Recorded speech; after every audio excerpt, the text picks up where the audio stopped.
আমাদের আগের যে বিষয়টা হতো যে ইসলামী ফোবিক একটা যে সোসাইটি তৈরি করে রাখছিল, যে কুষ্টিয়া ইসলামিক ইউনিভার্সিটি বলতে মাঝে মাঝে আমাদের একটা সীমাবদ্ধতা কাজ করত।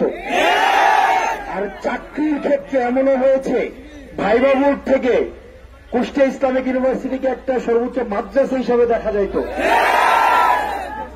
আমরা নাহিদ সবই বলেছে, আমি সর্বশেষ একটা কথাই বলবো, আপনারা এখানে যারা আছেন আপনারা সবাই শিক্ষিত মানুষ, আপনারা সবাই শিক্ষিত মানুষ, বিশ্ববিদ্যালয়ে পড়ুয়া, আপনারা অনেক শিক্ষার্থীকে পিছনে ফেলে আজকে আপনারা হচ্ছেন কুষ্টিয়া ইসলামিক ইউনিভার্সিটিতে পড়ছেন। আপনাদের কাছে একটা অনুরোধ করব, একটা সিটের বিনিময়ে, একটু ভালো রেজাল্টের বিনিময়ে নিজের মেরুদণ্ডটাকে বিক্রি করে দিন। আমরা আর ওই বাংলাদেশে ফিরে যেতে চাই না, যেই বাংলাদেশে একটা স্ট্যাটাস দিলে রাতের বেলা আবার রুম থেকে সিনিয়ররা ডেকে নিয়ে গিয়ে এই স্ট্যাটাসটা দিলে দেওয়াই হল থেকে বের করে দেওয়ার ঘটনা। আমরা এই জায়গায় সচেতন থাকবো। আপনারা ঐক্যবদ্ধ থাকবেন, মুক্ত চিন্তার পরিবেশটা উন্মুক্ত থাকুক। আমরা প্রশ্ন করব, বিমত প্রকাশের স্বাধীনতা আমরা নিশ্চিত করব। সবাই আমার সাথে একমত হবে, এটা কোনো মুখ্য না। এই যে আমরা এখানে অনেক মানুষ আছি, আপনারা অনেক জায়গায় দেখেন আমি অনেক জোরে জোরে কথা বলি, এরে হুমকি দেই, এরে ধমকি দেই, এটা আপনারা দেখেন।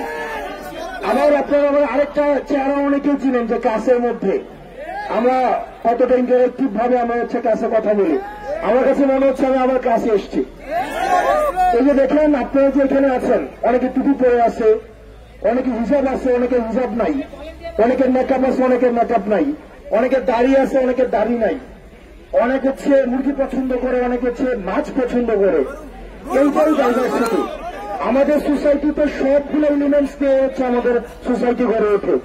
আমাদের সবাইকে নিয়ে আমাদের থাকতে হবে, সবাইকে নিয়ে আমাদের চলতে হবে। আমাদের এই যে মত পার্থক্যটা, এই মত পার্থক্যকে আমরা এন্টারটেইন করব। আমরা বিমত প্রকাশের স্বাধীনতাকে আমরা নিশ্চিত করব। শুধুমাত্র আমাদের সমাজে অ্যাক্সেস থাকবে না শুধুমাত্র ফেসিবাদ, আমাদের সমাজে অ্যাক্সেস থাকবে না আমাদের মত প্রকাশের স্বাধীনতাকে যে রুদ্ধ করতে চায় তাদের সোসাইটিতে অ্যাক্সেস থাকবে না। যারা নিকাপের যেমন স্বাধীনতা থাকবে, আবার কেউ যদি নিকাপ না করতে চায় সেটার স্বাধীনতা আমাদের সমাজে থাকতে হবে। প্রিয় কুষ্টিয়া ইসলামিক বিশ্ববিদ্যালয়ের ছাত্ররা, আপনাদের সাথে আমাদের লড়াইয়ে, আমাদের সংগ্রামে, আমাদের পরবর্তী বাংলাদেশ বিনির্মাণে আপনাদের সাথে আমাদের দেখা হবে। কারণ আমরা জানি আপনাদের প্রশ্নের ঊর্ধ্বে আমরা উঠতে পারবো না। কারণ আপনারা এমন একটা প্রজন্ম, যেই প্রজন্ম আর কোন নেতা, আমরা মাঝে মাঝে বলি আমরা খুব ভুল সময় রাজনীতিতে আসছি। কারণ যেই সময় আমরা রাজনীতিতে আসছি, কারণ এই সময় প্রত্যেকটা মোবাইল একটা মিডিয়া। সুতরাং এখন যেখানে আমরা মিডিয়াকে গত 2-3 দিন আগে মিডিয়াকে আমরা চ্যালেঞ্জ করছিলাম, ওদের হাজার হাজার কোটি টাকার ইনভেস্টমেন্ট, কিন্তু আমাদের 12,000 টাকার একটা মোবাইল আমাদের সামনে কিন্তু ওরা ধরাইতে পারে নাই। ওরা আজকে দুঃখ প্রকাশ করে আজকে বিবৃতি দিছে। আমরা একটা মানুষ একটা মিডিয়া, আমরা একটা মানুষ একটা সাংবাদিক, আমরা একটা মানুষ একটা প্রশ্নকর্তা।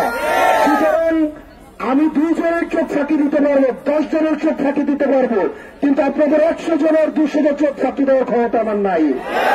সুতরাং রাজনীতি, আমরা বলেছিলাম যে রাজনীতি আমরা রাজনীতিবিদদের জন্য কঠিন বানিয়ে দিব, এবং সেটা আমরা করতে পেরেছি।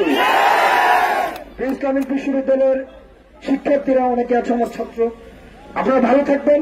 আমাদের শেষে আমরা জুলাই সনদের জন্য আমরা 3 আগস্ট আমার শহীদ মিনারে মিলিত হব।